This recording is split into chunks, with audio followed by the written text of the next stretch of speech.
Okay, hello, and thank you very much for joining me today. My name is Richard from the Seneca team, and today we're going to look at how you can use Seneca to support your remote learning in school, which I know is something that's very close to people's thoughts at the moment. And I hope it's all going well with students being out of school.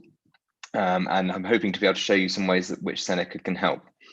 Now, just to talk about the way this session is going to be framed, we're going to look at a number of different tools that Seneca can provide, but it's all going to be linked to the research that has been done on remote learning. So we're going to look at a review, which I'll talk about in a second. But you may or may not have questions that come up. So no matter what platform you're watching this on, if you are somebody who has questions, please do feel free to put them in the various chats. So if you're on YouTube, just put them in the chat and we'll get back to you. If you're on Zoom, then do also get back to us with using the chat feature on there. And I'm happy to ask any questions that there are towards the end of the session. So just to give an outline of what the session will look like, we're going to look at the EEF review, which is the review that I've mentioned just now. And they're going to talk about, as I say, the different tools that Seneca has to support you with that, and the different resources we can provide to support you during this process. Now, just to say a little bit about the EEF review that I'm going to use to sort of frame this session. It looks at the existing research from April 2020. It was commissioned by the DfE because of the lockdown that happened back in March. And what it did is it looked at 60 different systematic reviews and meta-analyses for approaches schools can use, and looked at the efficacy of those approaches.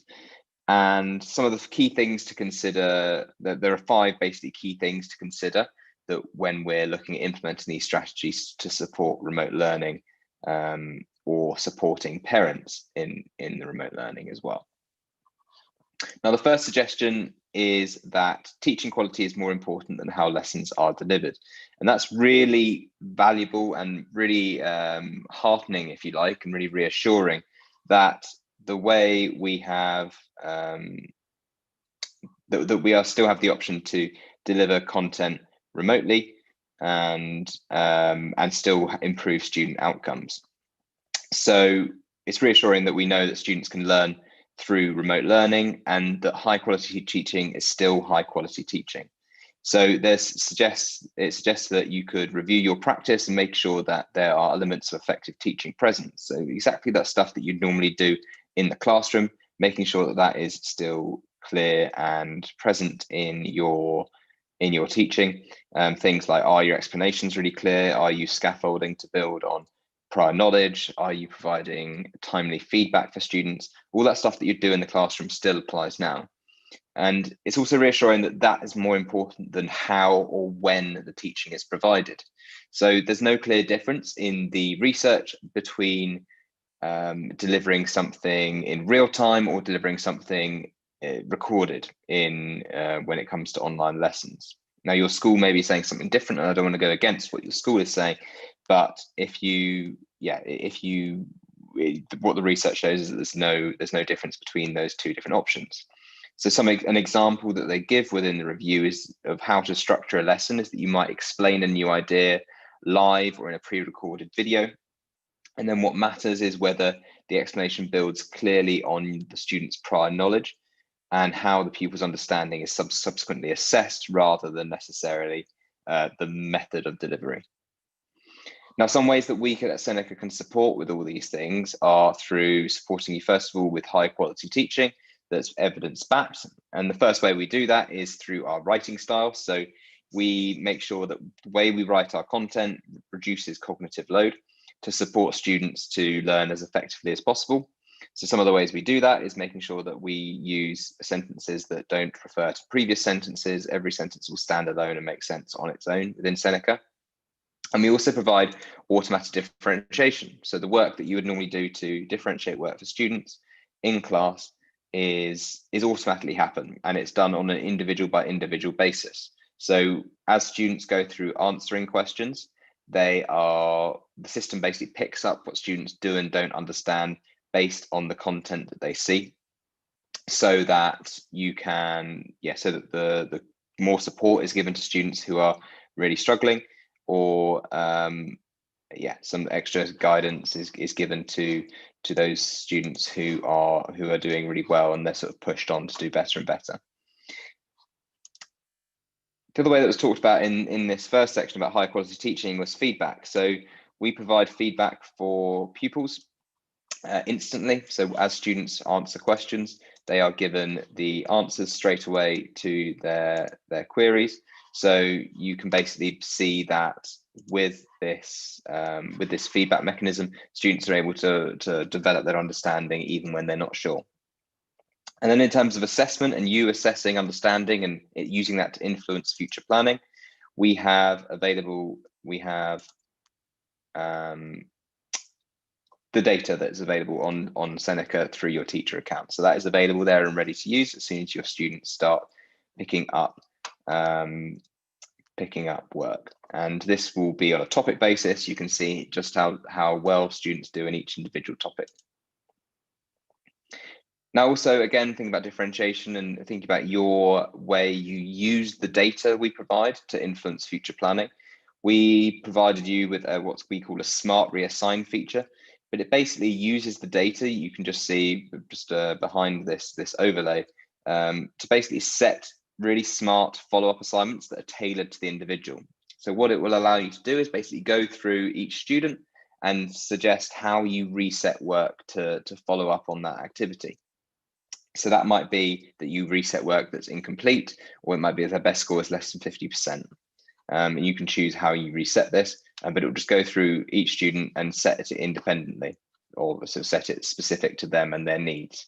And don't forget, the system remembers what students do and don't understand. So again, it will adapt accordingly. Then we also have, it talked about, it's important that you are assessing students' understanding. So one thing we have here is available for ready for you to use is these standardized assessment courses, which will provide you with additional support and guidance on assessment, and these purely assess and they give the same questions to all students. So you'll be able to sort of compare students' knowledge using those. Now, the second suggestion within the review is that you ensure technology is available and supporting students. Now, this is probably an obvious one to most people, but in terms of access to technology, disadvantaged pupils are overly affected by this because they're less likely to have access to devices in their home. And it's really essential also that teachers and students are given support and guidance on how to use different tools as well. So not just allowing them to go ahead and start using something and then it probably not having a very high chance of succeeding, but there is support for staff and students to make sure that they are using that program effectively. Now, this training, the research says, doesn't need to be in person. It can be online. It can be informal training. It can be online webinars like this one. But yeah, so just bear that in mind when you're doing that. Now, again, some of the ways that we've supported on Seneca with this is that Seneca is available on all devices. So students can access it on their mobile phone, their tablet, or their computer, which is going to make it more likely they can access the work. And then in terms of supporting teachers and students, from a teacher's perspective, we provide onboarding support. So when teachers create a class, we taught them through the process of how to use the technology. And you'll see there's support. If you press the Get Help button at any point, you can get support and guidance on how to do each of those stages. And failing that, you can go to our help center, and there's loads of videos of me talking about how you can do different things on the Seneca app. And failing that, there's always my colleague Olivia who will be there to help and support you through through this. So if you have any questions specifically that you don't feel are answered, then this will be the place to go, and Olivia will be happy to help with those questions.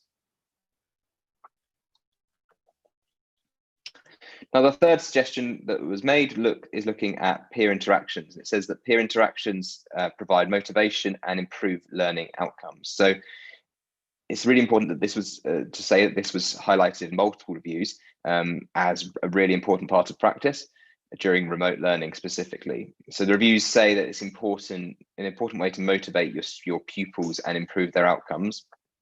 And the strategies explored in the reviews were peer marking and feedback, but also sharing models of good work and opportunities for live discussion and peer interaction.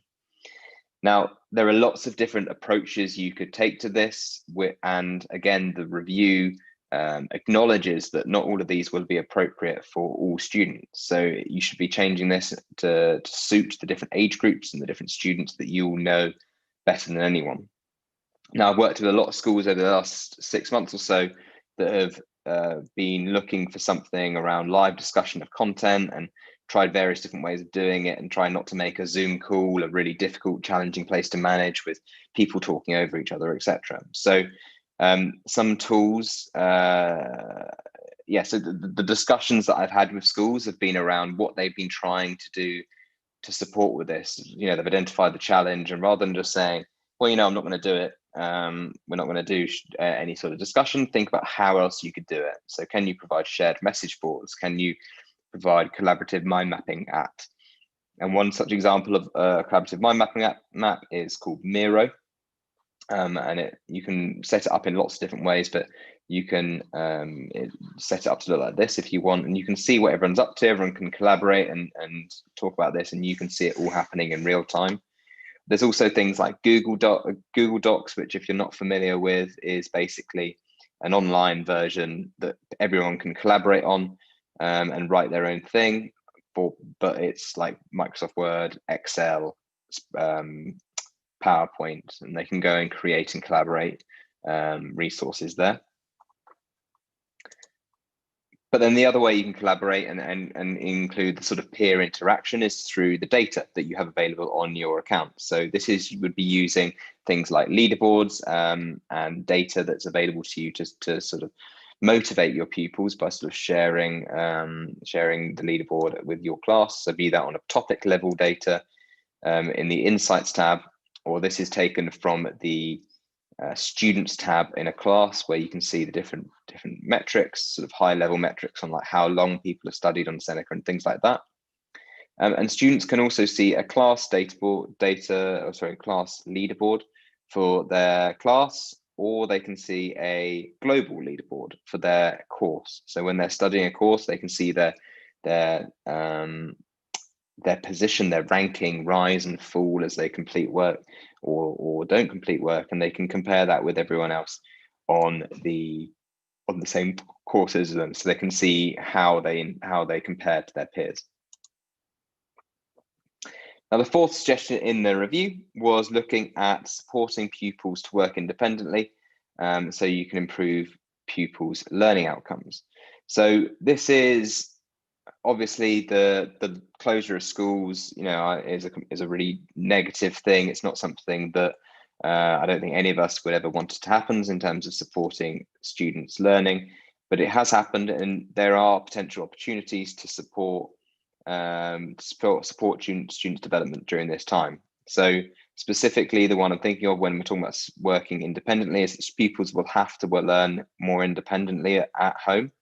And this is an opportunity for students to sort of build some skills around this. And in the review, there were multiple reviews that identified the value of strategies to help students work independently with success.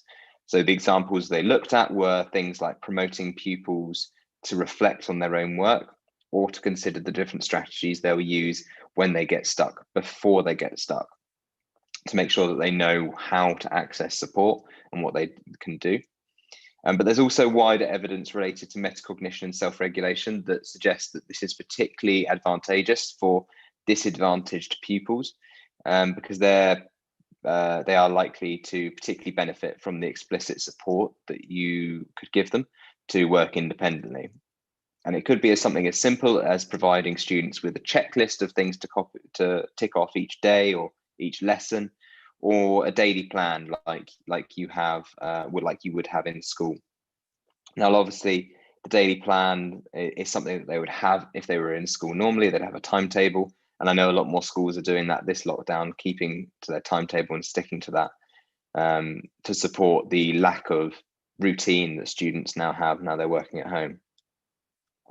Now, a couple of ways that Seneca can support with this in terms of working independently is that one way that students see data is when they're looking at a course and they're picking the different topics they want to study, they can see these little circles down the right-hand side, which basically allow them to see how well they've done on these courses in the past. So I can see here, just by quickly looking the different courses that I've struggled with, by seeing where the circles are less full. So if students want to revisit particular sections where they will really see the most benefit, they can do that there. And that's available for them ready to use. Now, it's important to say that everything I've talked about so far has been available for free for all teachers. It's not something all teachers and students, so it's not something you have to pay for or dip into any department budgets or anything like that. But there are a couple of independent learning tools that are available with our premium subscriptions that are worth mentioning in case you work in a premium school. So the first one is wrong answer mode, and wrong answer mode basically brings together all of students' wrong answers into one place so they can focus on the areas of the specific questions actually that they have struggled with most in the past. And the second tool that we provide with premium is called smart learning mode. Now, what smart learning mode does is it basically uses all of the pupils' data we have to basically create a timetable of work to go through. So students can work on this independently, and they can go through this in order, but based on the data and based on the information that's going to be good for their learning at the right moment for them. So those two things are available with our premium packages. So back to the review, the fifth and final suggestion within the review is that different approaches to remote learning will suit different types of content and pupils. And in the same way that different approaches in classroom would suit different pupils, it's the same with remote learning. And there's a really wide variety of different approaches that teachers can take, and they have different strengths and weaknesses. And what the review says is that teachers which approach is that teachers should be supported to think about the different approaches that they take and how they're best suited to their pupils and the age of their pupils as well, and the content that they're teaching. So those three things, like who are the pupils, what age they are, and the content they're teaching, and how the method of delivery should adapt for each of those. And just like when you're learning to teach right at the beginning, you could be trying things out, reviewing your practice, reflecting on how it's gone, and things like that. Now, the example they gave from evidence is that there's a strong evidence base for games when it comes to learning vocab for MFL, but there's less evidence that it's effective for other subjects. So that's something that is really, really beneficial for MFL teachers, but not so much for other teachers, or the jury's out for other teachers. So applying games doesn't necessarily, make a difference in all subjects. So just bear that in mind. And it'd be the same for other approaches as well. Now, using technology to support retrieval practice and self-quizzing can help pupils retain those key ideas and knowledge. But the review says the retrieval practice is not a replacement for other forms of assessment. So in terms of how Seneca again can support with this is that when thinking about retrieval practice, and the review recommends that it's a really valuable tool for developing and retaining ideas and knowledge, is that retrieval practice is about 80% of what students see when they learn on Seneca. So that's going to support the retention of knowledge and ideas. But as the review acknowledges, it's not a replacement for assessment. So we do provide other courses for free as well. So some of the other courses we provide are listed there. We've got our standard courses, which cover the content and the sort of retrieval practice, but the diagnostic misconception courses are also there. They support students by trying to identify different misconceptions that students have and also correct those misconceptions where that's necessary. We've then also got standardized assessment courses, which they can kind of think of them as sort of end of topic tests, basically, and they can form the basis of your assessment if you are a free user. Now, if you are a premium user, then you will also get access to a whole host of other bits of content. So if you work in a premium school, you should also be, or I'd recommend you make use of these other types of courses we have as well. So everything from our exam style questions in the predicted papers, to the hardest questions courses, to our ready-made flashcards and our sort of grade specific targeted support. All of those different options are there and available, and we recommend using a variety of those during your online teaching to make sure that there is a variety in different types of content, but also you're giving the opportunity for retrieval practice, but also for you to assess as well. Now, the final thing to say, which isn't actually included in the review, but a lot of schools have found this very helpful during this period, is our parent accounts. Now, obviously, parents are much more of a much bigger part of the learning process now that students at home, and a lot of schools have taken this as an opportunity to promote parental engagement as part of that, so to support that and support their child. And one way you can do that is using our Seneca resources. So we have free free parent accounts that parents can create, and then they can sort of connect to their child and see the data of their child, just like you can on your accounts. And it allows them to be involved in the learning process and support their child's development. So, and also support you in their child's development, because they're able to see the information that normally you would only be able to see. So some of the different ways that we can help you with this is that is all there ready to go with in terms of supporting parents. All we'd need you to do basically is let parents know it exists, and they can go and create a free account.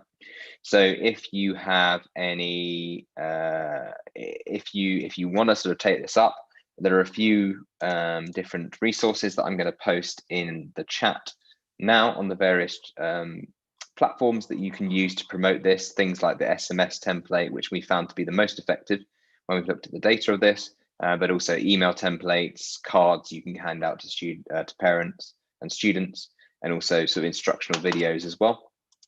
So those things are available and ready for you to use with the parents of your students if that's useful. So that is basically that in terms of the sort of different support and guidance we're able to provide. Again, linked to the research that there is on the different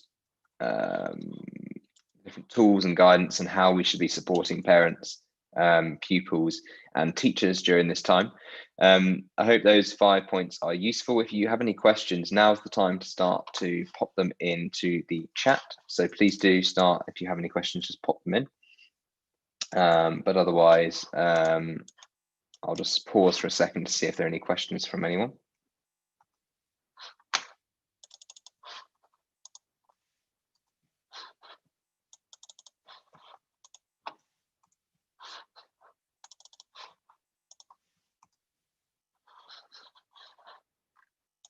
Okay, it doesn't look like there's any questions, so that's absolutely fine. No worries. Well, I hope you found this session useful, and if you do have any follow-up questions or any other anything you want to ask, just refer back to my earlier slide that talked about how to access support. So remember, you've got my colleague Olivia to ask questions to, but you've also got a lot of resources in our help center, which will be able to support you with the information you need.